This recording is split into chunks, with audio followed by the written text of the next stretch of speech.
తిరుపతి జిల్లా పాకాలలో బీజేపీ చంద్రగిరి నియోజకవర్గ ఇన్ఛార్జ్ మేడసాని పురుషోత్తం నాయుడు మీడియాతో మాట్లాడారు. అమృత్ స్టేషన్స్ అభివృద్ధిలో భాగంగా పాకాల రైల్వే స్టేషన్ పునరాభివృద్ధి కార్యక్రమాన్ని గౌరవ ప్రధాని 26 ఫిబ్రవరి 2024న వర్చువల్గా ప్రారంభించారని పురుషోత్తం నాయుడు పేర్కొన్నారు.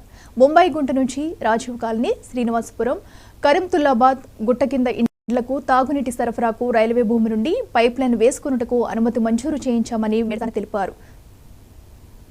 అభివృద్ధిలో భాగంగా దేశవ్యాప్తంగా ప్రధానమంత్రి మోడీ గారు వర్చువల్ విధానంలో ప్రారంభించారు. ఆ ప్రారంభోత్సవంలో భాగంగా పాకాల రైల్వే స్టేషన్ కూడా పాకాల రైల్వే శాఖ వారు నన్ను ఆహ్వానించడం జరిగింది.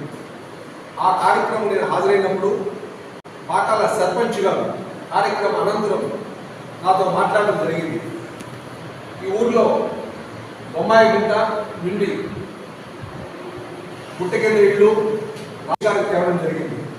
వారు వెంటనే మేము వారికి ముందు పెట్టిన సమస్యలు ఉన్న కాలనీస్ ఏమున్నాయో వాటికి అన్నిటికీ కూడా నీరు అందించేదానికి పైప్ లైన్ని శాంక్షన్ చేయడం